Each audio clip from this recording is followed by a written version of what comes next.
Hello students, this is Geeta Shoran and today's our topic is CTET exam which was held on 30th of December 2021 and this was shift second and paper level second SST and we will talk about some questions which will be based on memory. So these questions will be very beneficial for you in your upcoming exam of CTET. अगर आप ये question कर लेते हैं तो आपको एक analyse एक ओवरव्यू मिल जाता है कि आपको किस ढंग से पढ़ना है और किस टाइप के क्वेश्चन पूछे जा रहे हैं, तो आप उसको एक बार रिवाइज करके जाना उस टाइप के क्वेश्चंस को. देख लेते हैं किस टाइप के क्वेश्चन पूछे गए हैं शिफ्ट सेकंड में 30th ऑफ दिसंबर में. ये बेसिकली एसएसटी का पेपर मैंने डाला है. एसएसटी साइकोलॉजी सीडीपी भी मैंने इसमें डाली है. हिंदी इंग्लिश के भी कुछ क्वेश्चंस डाले हैं जो पेडागोजी से पूछे गए थे. फर्स्ट क्वेश्चन की हम अगर बात करें तो फर्स्ट क्वेश्चन एनईपी 2020 से था कि एनईपी 2020 में किस लैंग्वेज को रिकमेंड किया गया है प्राइमरी स्कूल्स के लिए. प्राइमरी स्कूल्स के लिए एनईपी 2020 में मदर टंग को रिकमेंड किया गया है. इसमें क्या कहा गया है, एनईपी 2020 में कहा गया है कि if you are teaching in primary level आपको मदर टंग में पढ़ाना है. आप इंग्लिश लैंग्वेज को यूज़ नहीं करेंगे उनको पढ़ाने के लिए, आप उनकी मदर टंग को यूज़ करेंगे, उनकी रीजनल लैंग्वेज में उनको पढ़ाएंगे. ये रिकमेंड किया गया था एनईपी 2020 में. गाइज मैं आपको बता देती हूँ कि एनईपी 2020 से हर शिफ्ट में क्वेश्चन पूछे जाते हैं और इस शिफ्ट में भी 2 क्वेश्चन एनईपी 2020 से पूछे गए हैं. हम अगले क्वेश्चन की बात कर लेते हैं. तिब्बत कहाँ सिचुएटेड है, एक ये क्वेश्चन आया हुआ था. थर्ड क्वेश्चन था कि in India how many arms government has, government की कितनी बॉडीज़ हैं, कितने आर्म्स हैं, ये क्वेश्चन पूछा गया था. और ऑप्शन में 2, 3, 4, 1 ऐसा कुछ दिया हुआ था, तो उसका आंसर होना था 3 बॉडीज हैं. कौन कौन सी बॉडीज हैं ये भी मैंने यहाँ पर लिखा हुआ है ताकि अगर आगे ये क्वेश्चन आ जाता है तो आपको पता होना चाहिए. ये 3 टाइप्स ऑफ बॉडी हैं गवर्नमेंट की, एग्जीक्यूटिव, लेजिस्लेटिव और जुडिशरी. और एक शिफ्ट में इसमें से एक और क्वेश्चन पूछा गया था इसी से कि जो ये बॉडीज़ हैं गवर्नमेंट की, एग्जीक्यूटिव, लेजिस्लेटिव और जुडिशरी, इनमें किस टाइप का रिलेशन है, किस टाइप का रिलेशन है इनमें तीनों में. तो इनमें रिलेशन है हॉरिजेंटल, हॉरिजेंटल रिलेशनशिप है इनमें. तो आपको ये भी ध्यान रखना है, हो सकता है कि दोबारा रिपीट हो जाए क्वेश्चन. तो 3 types of arms are there in government. 3 types की बॉडीज़ हैं, एग्जीक्यूटिव, लेजिस्लेटिव, जुडिशरी. और इन 3 टाइप्स ऑफ बॉडीज़ में कैसा रिलेशन है, हॉरिजेंटल रिलेशन है, क्योंकि ये अपना अपना काम करती हैं. इस टाइप का रिलेशन है इनमें, ये अपना अपना काम करती हैं और ये किसी के ऊपर कोई नहीं है, ये अपने आप में ही बॉस हैं और अपने आप में ही एम्प्लॉय हैं. ये किसी का कोई बॉस या एम्प्लॉय नहीं है, ये अपना अपना कार्य खुद करती हैं और हॉरिजेंटल वे में इनका रिलेशन है. फोर्थ क्वेश्चन में पूछा गया था कि जो 3 पक्षीय संघर्ष लड़ाई हुई थी कन्नौज में, कन्नौज को लेकर, कन्नौज के लिए जो 3 पक्षीय संघर्ष लड़ाई हुई थी वो किन के बीच में हुई थी, ये क्वेश्चन आया हुआ था. तो वो हुई थी पाल वंश, गुर्जर प्रतिहार और राष्ट्रकूट के बीच में. ये क्वेश्चन आया हुआ था और आगे भी आ सकता है, इसको प्लीज़ आप याद रखना कि किन के बीच में 3 पक्षीय संघर्ष लड़ाई हुई थी, पाल वंश, गुर्जर प्रतिहार और राष्ट्रकूट के बीच में. फिर अगला क्वेश्चन है what is the fundamental duty of parents. Parents की फर्स्ट जो फंडामेंटल ड्यूटी होती है वो क्या है, ये क्वेश्चन पूछा गया था. तो इसका आंसर जाएगा कि जो पेरेंट्स हैं, इन्फेंट जो होता है, जो बिल्कुल छोटा बच्चा होता है 0 से 6 मंथ का, तो उसके लिए उसकी जो ड्यूटी होती है कि वो उसकी केयर करे, उसके खाने पीने का ध्यान रखे, उसका पालन पोषण अच्छे से करे. This is the first duty of parents, this is the first fundamental duty of parents. फिर पूछा गया था कि व्हाट इज़ द अंतर आत्मा ऑफ संविधान. ये क्वेश्चन कई बार पूछा जा चुका है और इस शिफ्ट में भी ये पूछा गया था कि व्हाट इज़ द अंतर आत्मा ऑफ संविधान. भारत में जो संविधान है उसकी अंतर आत्मा किसको कहा जाता है. तो अंतरात्मा फंडामेंटल राइट्स को कहा जाता है। ये फंडामेंटल राइट्स से बहुत से क्वेश्चन पूछे जा रहे हैं हर एक शिफ्ट में। 6 टाइप्स ऑफ फंडामेंटल राइट्स होते हैं, इक्वालिटी से लेकर है और एक्सप्लॉयटेशन से है। 6 टाइप्स की ये फंडामेंटल राइट्स हैं। इनको प्लीज़ आप पढ़कर जाना कि ये कौन कौन से हैं। और इसको अंतरात्मा कहा जाता है संविधान की फंडामेंटल राइट्स को। 7th क्वेश्चन है, a child who speaks Kannada, एक बच्चा है जो कन्नड़ बोलता है एंड शिफ्टेड टू पंजाब। इसमें पूछा गया है कि एक बच्चा है जो कन्नड़ भाषा उसकी मदर टंग है, लेकिन वो किसी कारण से पंजाब में रहने लग जाता है। अब पंजाब में वो रहने लग जाता है तो वो पंजाबी बोलने लग जाता है। तो उसने इस भाषा को कैसे सीखा, उसकी सीखने की क्या प्रोसेस रही है, कैसे उसने इस भाषा को बोलना शुरू कर दिया है।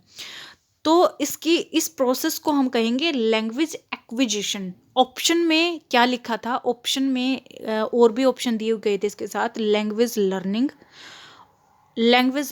लैंग्वेज एक्विजिशन, 2 और ऑप्शन थे, लेकिन उसमें आंसर होना था लैंग्वेज एक्विजिशन, क्योंकि लैंग्वेज को हम लर्न नहीं करते, जो भाषा है उसको हम अर्जित करते हैं, इमिटेट करके हम सीखते हैं। क्योंकि मनुष्य तो होता ही इमिटेशन से सीखता है, मतलब मनुष्य जो सीखता है वो इमिटेशन से ही सीखता है, उसकी आदत है इमिटेट करने की। तो लैंग्वेज जो है वो अर्जित रूप से वो सीखता है, वो उसको लर्न नहीं करता, पर्टिकुलरली फॉर्मल रूप से उसको लर्न नहीं करता, इमिटेट करके वो एक्वायर करता है लैंग्वेज को। 8th क्वेश्चन में पूछा गया कि कटीली झाड़ियाँ कहाँ पाई जाती हैं, राजस्थान में पाई जाती हैं, और सुंदरवन मैंग्रोव फॉरेस्ट में पाए जाते हैं। फिर है क्वेश्चन नंबर 9th में कुछ स्टेटमेंट्स दी गई थी और उनमें पूछा गया था कि कौन सी स्टेटमेंट ट्रू है और कौन सी फॉल्स है। फर्स्ट स्टेटमेंट में कहा गया कि जो लॉन्गिट्यूड हैं वो डिक्रीज हो जाती हैं जैसे ही पोल्स की तरफ जाती हैं, और पोल पर बिल्कुल 0 हो जाती हैं। तो ये बिल्कुल सही है। ये ऐसे बनी होती हैं, मैं दिखाती हूँ आपको। ये ऐसे बनी होती हैं, ऐसे बनी होती हैं। तो जब ये ऊपर की तरफ जाती हैं या पोल्स की तरफ जाती हैं, ऊपर या नीचे की तरफ जब ये पोल्स की तरफ जाती हैं तो ये बिल्कुल कम होती जाती हैं और पोल्स पर बिल्कुल 0 हो जाती हैं, ये पोल्स पर बिल्कुल 0 हो जाती हैं। सेकंड जो स्टेटमेंट थी वो है longitude is in semi circle shape, ये सेमी सर्कल शेप में होती हैं। हाँ बिल्कुल सही है, क्योंकि ये इस शेप में होती हैं, ऐसे सेमी सर्कल में, ये भी बिल्कुल सही है। थर्ड स्टेटमेंट है कि 180 डिग्री ईस्ट और 180 डिग्री वेस्ट इक्वल होते हैं, तो ये भी बिल्कुल सही स्टेटमेंट है। आगे चलते हैं 10th क्वेश्चन में, which continents north part is larger than south, और कौन सा कॉन्टिनेंट है जिसके बिल्कुल बीच से इक्वेटर गुजरता है। तो ये इसमें पूछा गया है कि कौन से महाद्वीप का जो उत्तरी भाग है वो दक्षिणी भाग से ज़्यादा बड़ा है, और उस महाद्वीप से जो इक्वेटर है वो बिल्कुल बीच से होकर गुजरती है, तो वो है अफ्रीका। अफ्रीका से एक और क्वेश्चन आ सकता है कि अफ्रीका एक ऐसा महाद्वीप है, एकमात्र ऐसा महाद्वीप है जिससे 3 लाइनें गुजरती हैं। कौन कौन सी?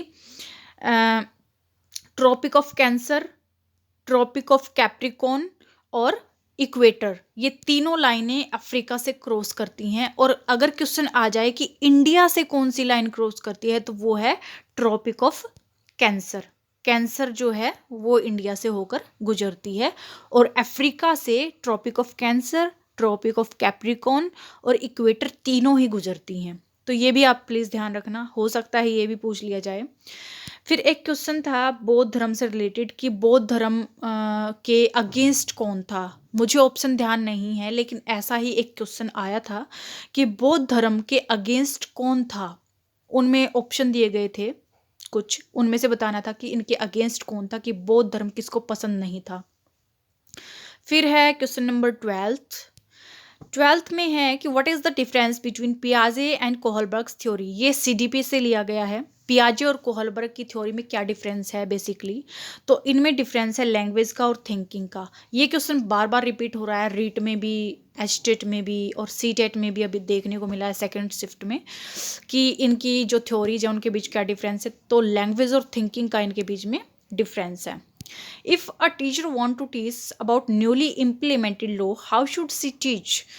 अगर एक टीचर को एक लेक्चर देना है, कुछ पढ़ाना है न्यू इम्प्लीमेंटेड लॉ के ऊपर, एक लॉ अभी अभी इम्प्लीमेंट हुई है और उसके बारे में बच्चों को पढ़ाना है, उनको सिखाना है कि इसमें क्या क्या है, तो वो किस टाइप का मेथड यूज करेगी। तो उसमें कुछ स्टेटमेंट दी गई थी और आपको बताना था कि इनमें से कौन सी स्टेटमेंट सही रहेगी। The first statement is give them task to write editorial in newspaper, कि आप एडिटोरियल लिखने के लिए दोगे, उनको पोस्टर दोगे लिखने के लिए और पब्लिक प्लेस पर चिपकाने को कहोगे।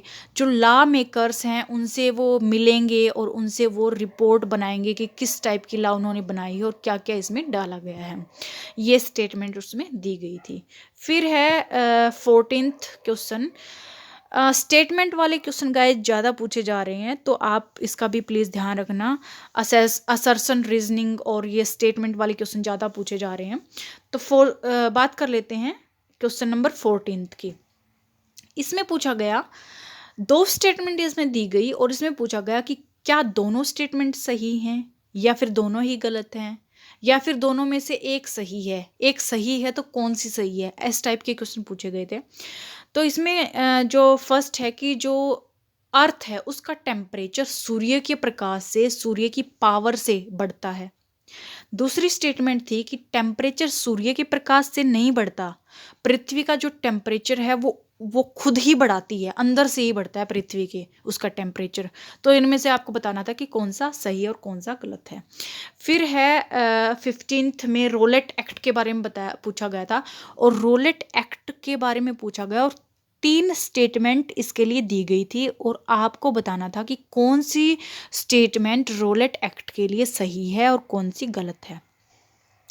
फिर है 16th question number, nobody can discriminate other on the base of language, sex, religion, caste according to which right. किस राइट के अकॉर्डिंग, किस फंडामेंटल राइट के अकॉर्डिंग हम किसी को जाति, लिंग, रिलीजन के आधार पर डिस्क्रिमिनेट नहीं कर सकते। तो वो कौन सा राइट है कि हम भाषा, रिलीजन के आधार पर किसी के साथ भेदभाव नहीं कर सकते, तो वो है right of equality. So right से 2 क्वेश्चन मैंने यहाँ स्लाइड में डाले हुए हैं और गाइज राइट से बहुत से क्वेश्चन पूछे जाते हैं, तो इनको आप ध्यान में रखना, इनको प्लीज़ पढ़ के जाना, क्योंकि राइट से क्वेश्चन पूछे जा रहे हैं और पूछे जाएंगे अगली शिफ्ट में भी। एक या दो क्वेश्चन इसमें से पक्का ही पूछा जाता है। फिर है if we have to go court then which sequence we will follow. अगर हमें कोर्ट में जाना है तो किस सीक्वेंस को हम फॉलो करेंगे। तो फर्स्ट पहले हम कौन से कोर्ट में जाएंगे, तो हम जाएंगे डिस्ट्रिक्ट कोर्ट में, फिर उसके बाद जाएंगे हाई कोर्ट में, हाई कोर्ट में भी कुछ नहीं बनता है तो हम जाएंगे सुप्रीम कोर्ट में। सो ये सीक्वेंस पूछा गया था। फिर है question number 18th, if students are not active in your class while you are teaching what will you do. अगर बच्चे आपकी क्लास में एक्टिव नहीं हैं, they are not giving attention in your class, then what will you do. तो आप क्या करोगे, आप करोगे कि सबसे पहले तो आप प्रॉब्लम को पहचानोगे कि what is the problem behind this, why they are not giving attention in my class. उसके बाद प्रॉब्लम के बाद आप देखोगे कहीं मेरी टीचिंग मेथड में तो कोई कमी नहीं है। अगर है तो आप अपने टीचिंग मेथड को चेंज करोगे ताकि बच्चे के अकॉर्डिंग आप सिखा सको और बच्चे उसमें अपना इंटरेस्ट दिखाएं। सो ये इसका आंसर ये होना था, try to know problem behind this and think on your way of teaching. फिर है question number 19th, which traits should be there for critical thinking. Critical thinking के लिए क्या क्या ट्रेट्स होने चाहिए। क्रिटिकल थिंकिंग से बहुत से क्वेश्चन पूछे गए शिफ्ट में, 4 से 5 क्वेश्चन आराम से पूछे गए थे। सो इस क्वेश्चन में क्या पूछा गया है कि कौन से ट्रेट्स होने चाहिए क्रिटिकल थिंकिंग के लिए। तो क्यूरियोसिटी, एनालाइज पावर, रिफ्लेक्शन होना चाहिए। फिर है question number 20th, if a child do mistakes then what will you do. अगर एक बच्चा बार बार मिस्टेक कर रहा है तो आप क्या करेंगे। आप उसको बताएंगे कि आपने ये मिस्टेक की है और आप इसको किस ढंग से सुधार सकते हैं। उसको way of solve the problem बताएंगे कि उस प्रॉब्लम को आप कैसे सॉल्व कर सकते हो, तब वो अपने मिस्टेक्स को करना बंद कर देगा। इसमें ऑप्शन बहुत आए हुए थे कि आप उसकी बेइज्जती करेंगे और बच्चों के सामने उसकी मिस्टेक्स बताएंगे, उसके सामने उसकी मिस्टेक्स बताएंगे और उसको उसकी बेइज्जती करेंगे, ऐसे कुछ ऑप्शन आए हुए थे। लेकिन उनमें से जो सही ऑप्शन था वो यही था कि आप उसकी प्रॉब्लम से उसको अवगत करवाएंगे और आप उनको बताएंगे कि आप इस प्रॉब्लम को कैसे सॉल्व कर सकते हैं ताकि आपकी मिस्टेक्स ना हो। फिर क्वेश्चन है 21। स्टेटमेंट दी गई थी कि जो ग्रीन प्लांट्स हैं वो अपना फूड, यहाँ पे फूड आएगा गाइस, यहाँ पे मिस्टेक हो गया थोड़ा, कि जो ग्रीन प्लांट्स है वो अपना फूड CO2 का यूज करके बनाते हैं। बिल्कुल सही स्टेटमेंट है। स्टेटमेंट नंबर 2 है कि जैसे ही CO2 इंक्रीज होता है प्लांट भी इंक्रीज होते हैं। इसका मतलब क्या है कि जितनी ज़्यादा CO2 हमारे इन्वायरमेंट में होगी उतने ही ज़्यादा पेड़ पौधे हमारे इन्वायरमेंट में होंगे। तो ये तो बिल्कुल गलत है, ऐसा कुछ नहीं है। CO2 का और प्लांट्स के ज़्यादा होने से कोई लेना देना नहीं है। हाँ, ये सही है कि जो ग्रीन प्लांट्स हैं वो CO2 की हेल्प से अपना खाना बनाते हैं। ठीक है। फिर है क्वेश्चन नंबर 22। इसमें पूछा गया कि विच type of thinking students use in बीजगणित एंड ट्रिग्नोमेट्री। जब बच्चे ट्रिग्नोमेट्री और बीजगणित के प्रॉब्लम को सॉल्व करते हैं तो विच type of thinking they use, किस टाइप की थिंकिंग वे यूज करते हैं, तो वे यूज करते हैं एब्स्ट्रैक्ट थिंकिंग, अमूर्त चिंतन का वो यूज करते हैं, अमूर्त चिंतन। फिर है question number 23। What is translingualism. Translinguistic क्या होता है कि भाषाएं क्या होती हैं, इंटर रिलेटेड होती हैं। एक भाषा से हम दूसरी भाषा को आसानी से सीख सकते हैं। जो ये ट्रांसलिंग्विलिज्म है इसका मतलब है कि एक भाषा के यूज करके हम बच्चों को दूसरी भाषा सिखा रहे हैं, तो उसको ही ट्रांसलिंग्विस्टिक या ट्रांसलिंग्विलिज्म कहा गया है। फिर है क्वेश्चन नंबर 24।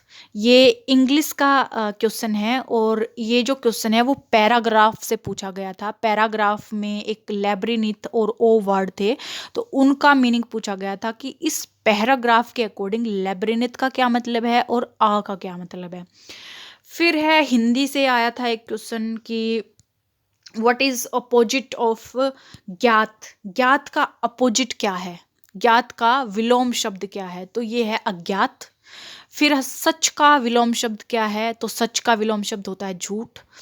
फिर है 26 number question. What is the सिनोनियम of Ganga. Ganga का सिनोनियम क्या है, ये भी गाइज पैराग्राफ से पूछा गया था। पैराग्राफ में गंगा से रिलेटेड, एक डॉल्फिन से रिलेटेड एक पैराग्राफ दिया गया था और उसमें पूछा गया था कि गंगा का सिनोनियम क्या है। फिर है 27th question number. Why Satnami movement took place. जो ये सतनामी मूवमेंट है इससे 2 क्वेश्चन पूछे गए थे इस सेकंड शिफ्ट में। एक तो एक क्वेश्चन में स्टेटमेंट्स दी गई थी, उस स्टेटमेंट्स के बेस पर ये पूछा गया था, और एक में इंडिविजुअली ये क्वेश्चन डाला गया था कि सतनामी जो मूवमेंट है वो कहाँ हुआ था और किस लिए हुआ था। तो ये जो मूवमेंट है वो छत्तीसगढ़ में हुआ था, सतनामी मूवमेंट, और ये कास्ट स्ट्रक्चर के लिए और टैक्स सिस्टम, टैक्स पॉलिसीज़ के लिए चलाया गया था ये मूवमेंट। सतनामी मूवमेंट कास्ट के लिए और टैक्स के लिए, जो हाई टैक्स लगाए जा रहे थे लोगों पे, उनके लिए ये चलाया गया था छत्तीसगढ़ में। फिर है 28 नंबर क्वेश्चन। ज्योतिराव फूले से भी बहुत क्वेश्चन पूछे जा रहे हैं, हर शिफ्ट में ये क्वेश्चन पूछा जा रहा है ज्योतिराव फूले के बारे में। इसको भी प्लीज़ आप पढ़ के जाना, हो सकता है अगली शिफ्ट में भी ये पूछा जाए कि ज्योतिराव फूले जो हैं वो सोशल रिफॉर्मिस्ट हैं और ये बेसिकली महाराष्ट्र से बिलोंग करती हैं। ज्योतिराव फूले कहाँ से बिलोंग करती हैं, महाराष्ट्र से, और इन्होंने मूवमेंट चलाया था कास्ट सिस्टम के लिए और वीमेन एजुकेशन के लिए। किसके लिए चलाया था, कास्ट सिस्टम के लिए और विमेन एजुकेशन के लिए। And she is known as the pioneer of women education. Pioneer कहा जाता है इनको विमेन एजुकेशन की, ये भी ध्यान रखना आप। फिर है question number 29। If you say students write summary of the movie which they are watching, which type of work is this. इसमें पूछ रहा है कि आपने बच्चों को एक मूवी देखने के लिए दी है और आपने बोला है कि जो वे मूवी देख रहे हैं उस मूवी की समरी टेक्स्ट बुक में उनको लिखनी है। तो ये किस टाइप का वर्क है? जो मूवी वो देख रहे हैं उस मूवी की समरी उन्होंने टेक्स्ट बुक में लिखनी है, वो एक प्रोजेक्टिव टाइप का वर्क है। इसका आंसर ये होना था।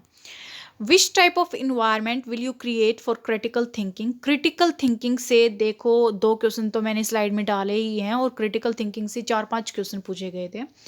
तो इसमें कहा गया है कि इन्वायरमेंट किस टाइप का होना चाहिए क्रिटिकल थिंकिंग के लिए। अगर आप बच्चों को क्रिटिकल थिंकिंग के लिए आप उनको एनकरेज कर रहे हो तो किस टाइप का एनवायरनमेंट आप उनको दोगे? तो आप उनको बिल्कुल फ्री एनवायरनमेंट दोगे कि फ्रीली आप थिंक कर सकते हैं, एनालाइज कर सकते हैं, जज कर सकते हैं चीज़ों को और उसको अंडरस्टैंड करके क्रिटिकल थिंकिंग कर सकते हैं। तो डेमोक्रेटिकल आप उनको एनवायरनमेंट देंगे।